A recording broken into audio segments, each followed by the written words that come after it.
Hello बच्चों, मैं MD Yadav और आप देख रहे हैं सूर्योदय सक्सेस पॉइंट।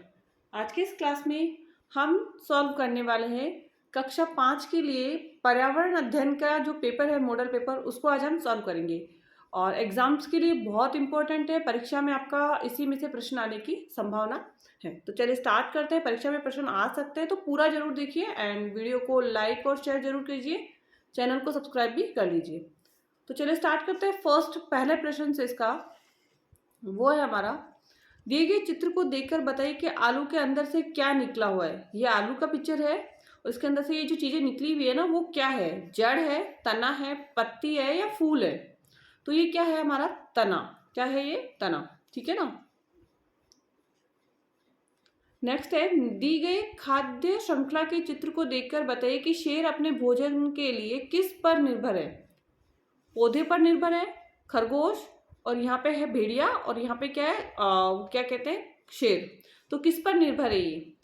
पौधे पर, लोमड़ी, तो ये लोमड़ी है, और खरगोश इनमें से कोई नहीं। तो से किस पर? लोमड़ी पर निर्भर है। किस पर निर्भर है ये?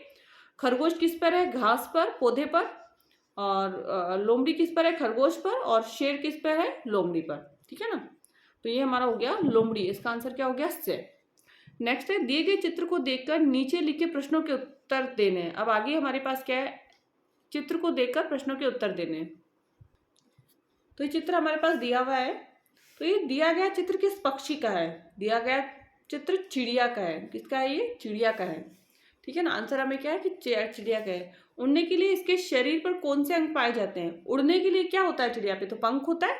तो उड़ने के लिए इसके शरीर पर कौन से अंग पाए जाते हैं?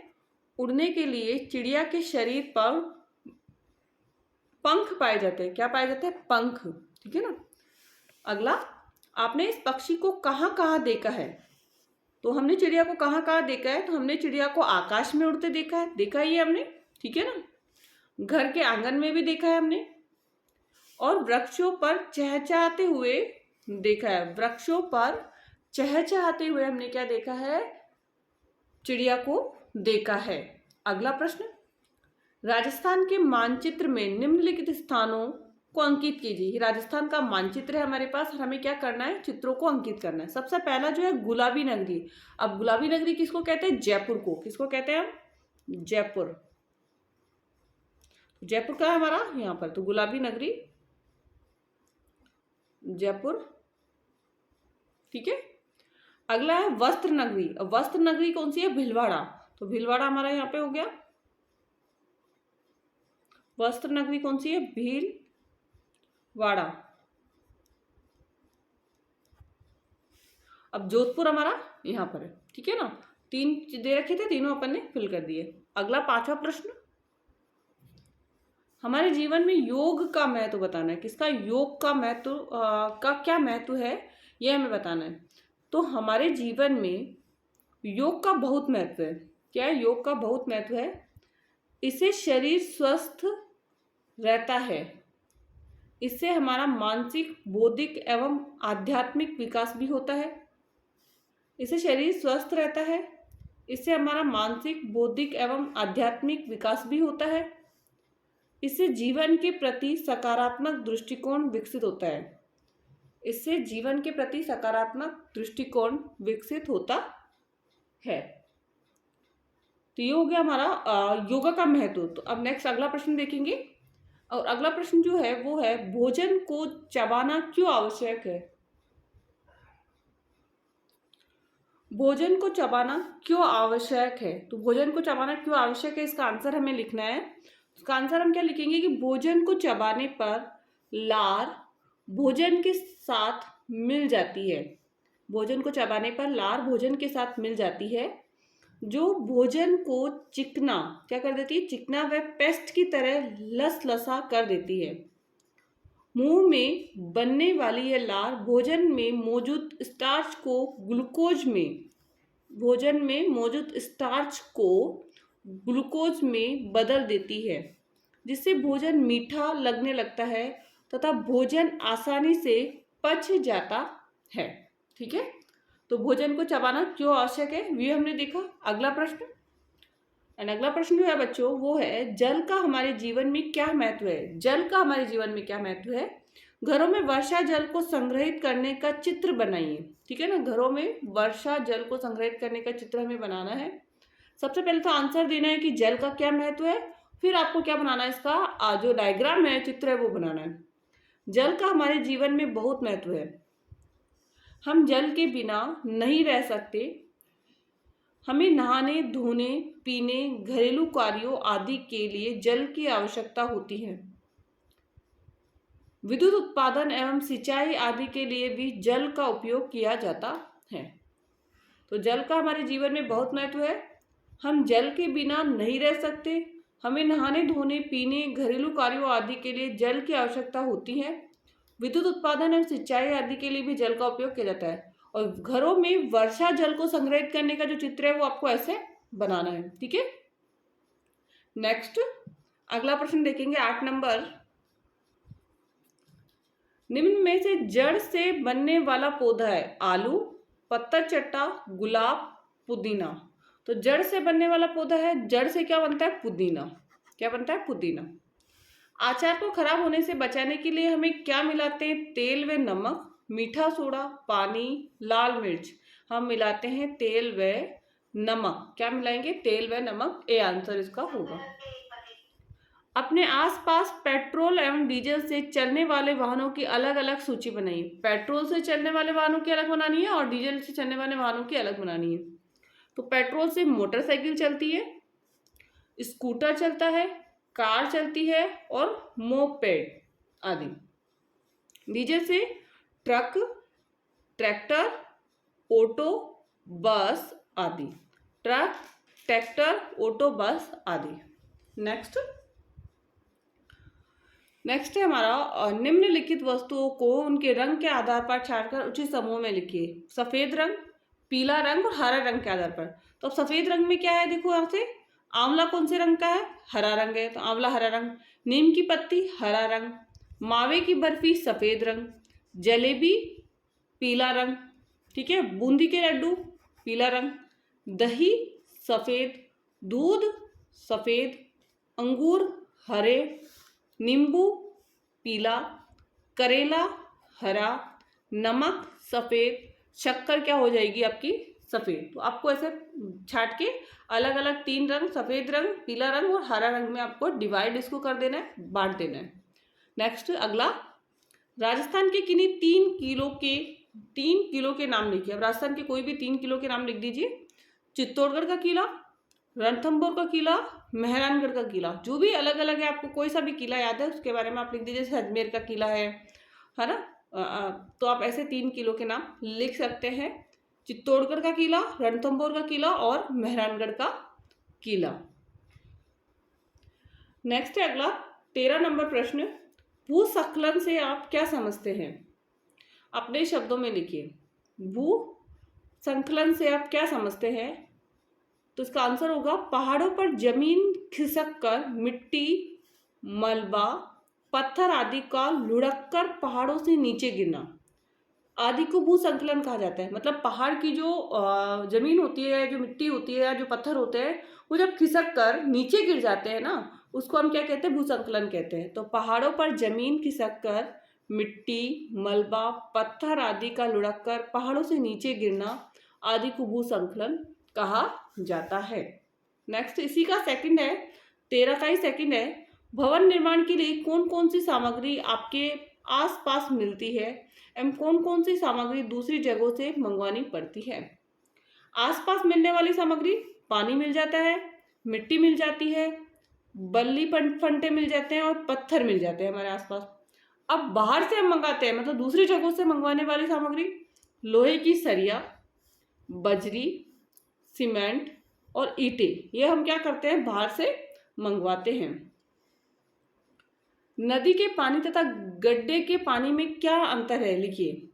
नदी का पानी में क्या अंतर है और गड्ढे का जो पानी होता है उसमें क्या अंतर है? नदी का पानी बहता हुआ पानी है। अब नदी तो क्या कहती है? बहती है ना, तो नदी का पानी बहता हुआ पानी है, इसलिए वह सड़ता नहीं है तथा उसमें दुर्गंध नहीं आती है। जबकि गड्ढे का पानी ठहरा हुआ पानी है, सड़ने के कारण उसमें दुर्गंध आने लगती है तथा उसमें कीड़े मकोड़े व मच्छर पैदा हो जाते हैं, क्योंकि वो एक जगह रहता है। ठीक है ना। तो पहला हमने किया नदी के पानी तथा गड्ढे के पानी में क्या अंतर होता है।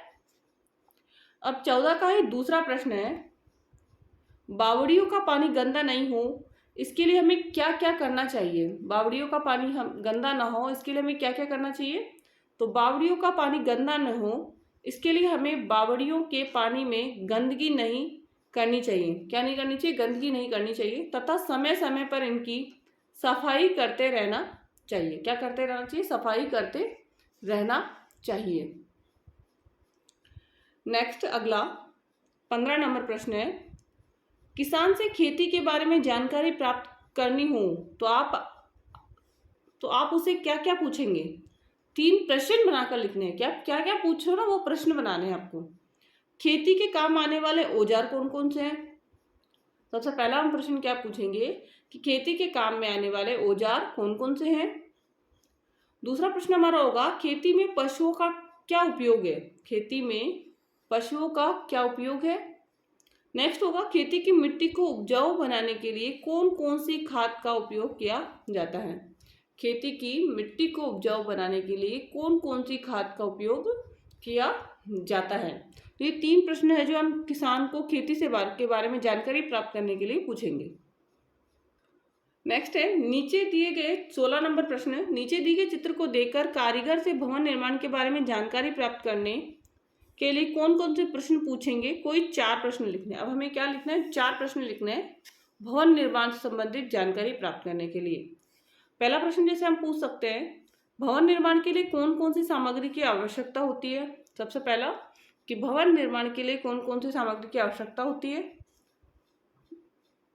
भवन निर्माण है तो आप कौन से औजार काम में लेते हैं। नेक्स्ट है, भवन निर्माण में दीवारों की चिनाई के लिए किन किन सामग्री की जरूरत होती है। नेक्स्ट, भवन निर्माण में सीमेंट का उपयोग क्यों किया जाता है। तो कोई भी 4 प्रश्न आप बना के लिख सकते हैं। यदि आपको कोई प्रश्न अच्छे लगते हैं तो वो भी आप बना के लिख सकते हैं। अगला, बर्फीले पहाड़ों पर फिसलने से बचाव के लिए पर्वतारोही किसका उपयोग करते हैं। काला चश्मा, दस्ताने, नुकीली कील लगे जूते, इनमें से कोई नहीं। तो आपको ध्यान रखना है नुकीली कील लगे जूते। तो इससे आंसर हो जाएगा नुकीली कील लगे जूते। ठीक है ना। चौराहे पर लगी ट्रैफिक लाइट के तीनों रंगों से हमें क्या संकेत मिलता है। 3 रंग लगे होते हैं, लाल, हरी और पीली बत्ती। ठीक है ना। लाल से रुकने का संकेत मिलता है, हरी बत्ती से चलने का संकेत मिलता है और पीली बत्ती से सावधान होने का संकेत मिलता है। पीली से क्या मिलता है, सावधान होने का संकेत मिलता है। अगला 19 नंबर प्रश्न, वायु प्रदूषण के प्रति जागरूकता के लिए कोई 2 स्लोगन या नारे लिखने हैं। वायु प्रदूषण से जागरूकता फैलानी है हमें लोगों में, तो हमें 2 स्लोगन या नारे हमको लिखने हैं। तो क्या लिखेंगे हम, मत फैलाओ वायु प्रदूषण, पर्यावरण का करो संरक्षण। मत फैलाओ वायु प्रदूषण, पर्यावरण का करो संरक्षण। सेकंड हो जाएगा, वायु प्रदूषण रोके, प्रकृति की रक्षा करें। वायु प्रदूषण रोके और प्रकृति की रक्षा करें। नेक्स्ट, आपका चयन पर्वतारोहण के लिए किया गया है, आप इसके लिए क्या पूर्व तैयारी करेंगे, योजना बनाइए। हम खाने के डिब्बे, नुकीली कील लगे जूते, नुकीली छड़, रस्सी, दस्ताने, स्लीपिंग बैग, बोतल, टॉर्च, खूंटे, कीले, हथौड़ी, प्लास्टिक शीट आदि सामग्री को ले जाने की तैयारी करेंगे। कुछ दिन पहले से अपने ब्लड प्रेशर की जांच कराएंगे, पैदल चलने का अभ्यास करेंगे तथा वहाँ आने वाली कठिनाइयों के बारे में जानकारी हासिल करेंगे। तो ये हमारा होगी, यदि हम पर्वत पे जा रहे हैं पूर्व तैयारी क्या करनी है वो हमारा है। नेक्स्ट, कार चलाते समय निम्नलिखित में से किस बात का ध्यान रखना चाहिए। सीट बेल्ट बांधना चाहिए, हाँ रखना चाहिए। शराब पीकर गाड़ी नहीं चलानी चाहिए, सही है ये भी। गलत तरीके से ओवरटेक नहीं करना चाहिए, ये भी सही है। तो तीनों सही है ना, तो उपयुक्त तो सभी तीनों आ जाएंगे। ठीक है ना। पहाड़ों पर बढ़ते कचरे को रोकने के लिए आप क्या प्रयास करेंगे, इसकी कार्य योजना बनाइए। ठीक है ना। पहाड़ों पर यदि कचरा बढ़ रहा है तो आपको क्या प्रयास करना चाहिए। पहाड़ों पर बढ़ते कचरे को रोकने के लिए हमें निम्न प्रयास करने चाहिए। प्लास्टिक की वस्तुएं अपने साथ नहीं ले जाएं, अपने सामान को पहाड़ों पर छोड़कर न आए, पहाड़ों पर गंदगी न फैलाएं, कचरा समेट कर वापस लेकर आए, कचरा समेट कर वापस लेकर आए, ठीक है ना। नेक्स्ट है, आप किन लक्षणों के आधार पर पहचानेंगे कि आपके मित्र को पीलिया रोग हुआ है। तो पीलिया रोग के कैसे लक्षण होते हैं वो हम देखेंगे।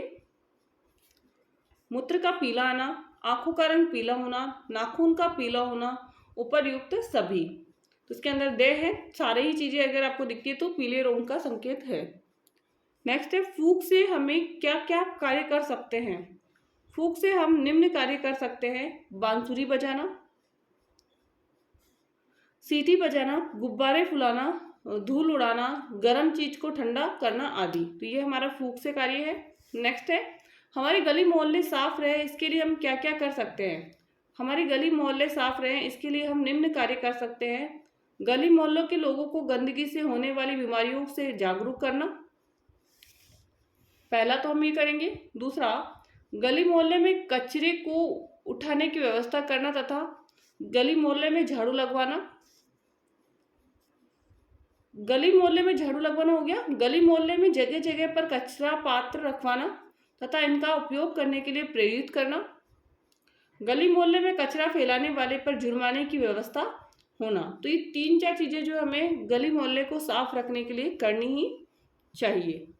एंड ये वीडियो आपको पसंद आया तो प्लीज़ इस वीडियो को लाइक एंड शेयर जरूर कीजिए। चैनल को सब्सक्राइब करके ये भी बता दीजिए कि आपको किस सब्जेक्ट का मॉडल पेपर आपको 5th क्लास का चाहिए, तो उसी का वीडियो हम बनाएंगे। चलिए नेक्स्ट